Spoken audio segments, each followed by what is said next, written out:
Hello again. Now that we have some posts, it's time to put some beams on top of the posts. Oh, having a roof on this structure is super nice because then I don't have to deal with moving all of our tarp weights and then moving all of our tarps just to get access to the materials that we need to get access to. All in all, this actually was pretty straightforward. As I mentioned in the last video, there's some half laps to ensure that the yes, actually have to remove the tape and Ziploc bags. I actually forgot about that. But yeah, so the half laps are set up so that the two end beam pieces both go over the top of the center beam piece. And I was very deliberate in measuring at the base of the posts so that when I put them up, I could help make sure that everything was remaining true to where it needed to be.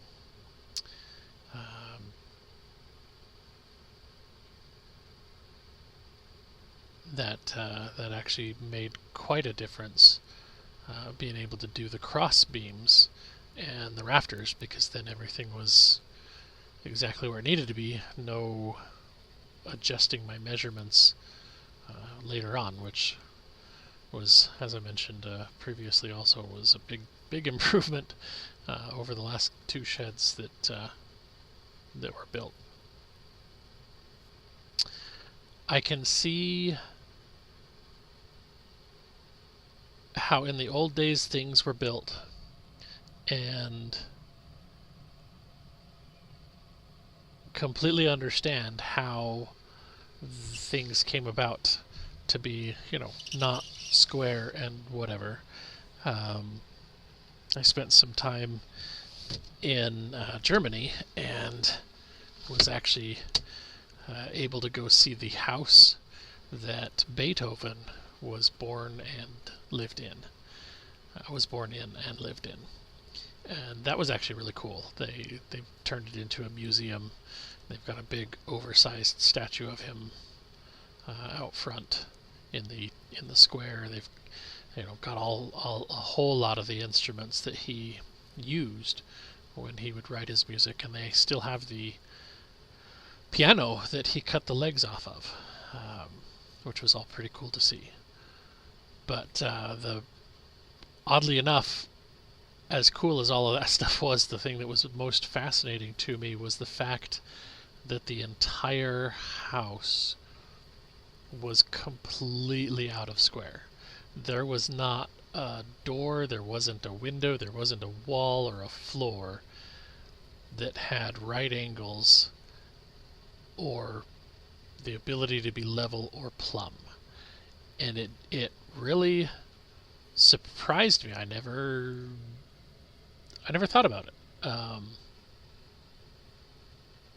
Like, growing up in a modern, world, that's just not the way stuff's built. So I was really surprised, really taken aback by that. And I look back now and I think,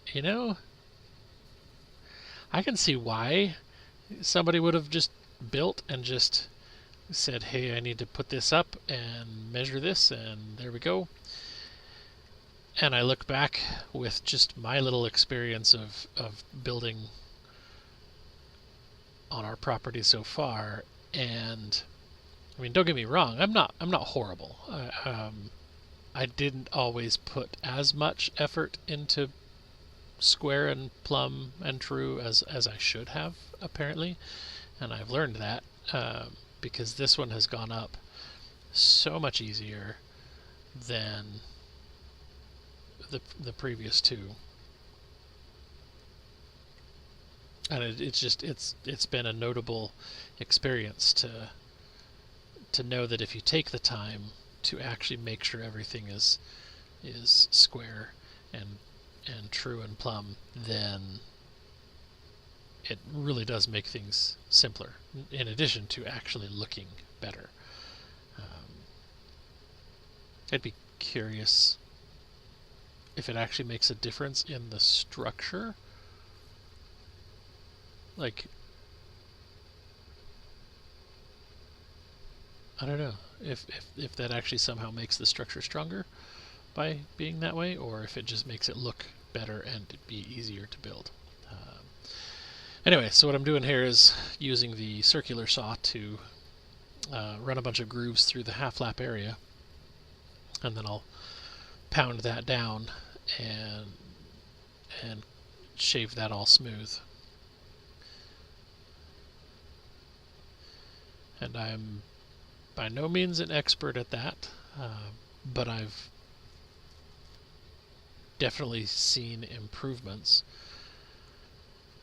One of the another thing that's actually been very notable about building this structure compared to building the previous sheds is that the previous sheds were all cut with a Alaskan mill, and these boards were all cut with a bandsaw mill.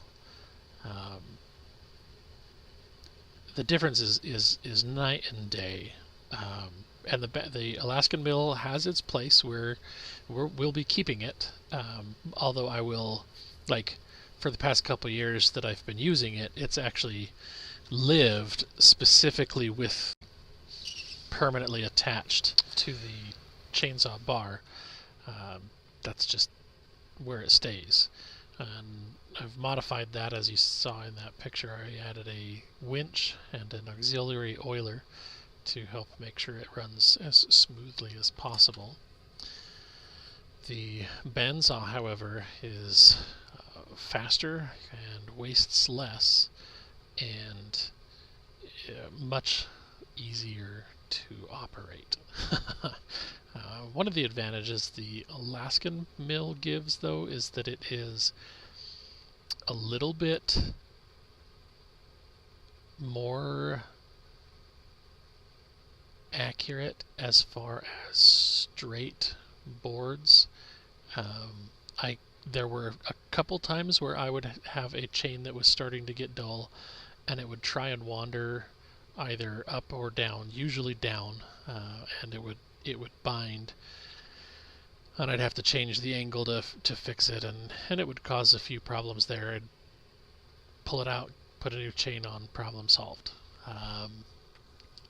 The bandsaw does have a tendency that it can wander more, especially as the blade is getting dull. It can actually wander really bad, and then especially as you hit a knot. But the bandsaw is also easily 10 to 15 times faster. The setup is easier, the first cut's easier, making the initial cant is easier, and the bandsaw takes about 1/8 of the kerf that the chainsaw does. So if I'm cutting 1-inch boards, for instance, every 4 boards that I cut on a chainsaw mill, an Alaskan mill, I literally just lost a board that I would have had if I'd have been using a bandsaw. And there's actually a third type of mill that I don't have, that eventually I do want. It's a swing blade. The advantage there is that you don't have to move the log. So you have a log sitting around, you want to mill it, you set the mill up just literally over the log, make your adjustments so that it's running parallel to the heart of the log, and you're off and running. The downside to that is that you have to be able to transport it, and it is a far more costly endeavor. For instance, the bandsaw starts around $2,700 for the smaller version, up to about $5,000 for the larger version, and then a couple of extensions to get you to where you can cut a 20-foot log. You're looking about $6,500 if I remember right, and then there's some other things, sharpener and tooth setter, a few things like that. So for a nice setup that does not have hydraulics, you're looking 7 to 10 grand depending on model and actual whatever features you've chosen. And the swing blade is a very different endeavor. That one starts, at least the brand that I've been looking at and will probably buy if I buy one. The brand starts at like 12 grand and goes up to 17 grand for the larger version. And that one will do, then you have attachments to be able to do slabs, and you have attachments to be able to flatten, which is a pretty cool feature that you can just basically turn it into a router to flatten your boards. I'm actually thinking of ways to do that and to build a rail or to build a track that I can put on the rail, a trolley, I guess, that I can put on the rail for the bandsaw, and be able to actually use the existing track that I have to do flattening, and sanding and smoothing and whatever. But that's a ways down the road. So anyway, that's kind of a pipe dream. We'll see if I end up actually selling lumber services. Then it would be worth it to be able to take the Lucas Mill swing blade and go to someone's site, mill what I need, and then be done, or be able to use it to mill, because it has a capacity of like 5.5 feet, and so you can use that to mill the log down into like 12-inch cants, and then maneuver those 12-inch cants onto the bandsaw mill to get the most out of the log possible. So who knows, but anyway, so many thanks there to Emily for coming and helping get the last of those up. One of the challenges now is just being able to screw them in place. What I ended up doing, I'll show a picture here in a minute, but I ended up having to use the scrap pieces as cribbing and just kind of make a platform.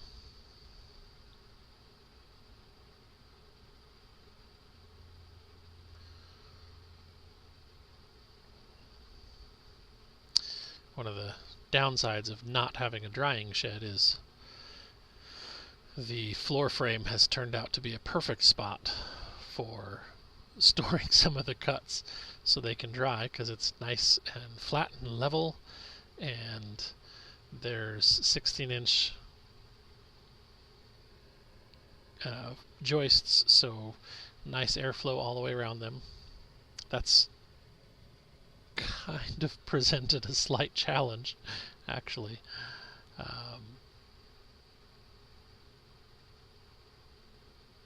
But that's okay. It is what it is.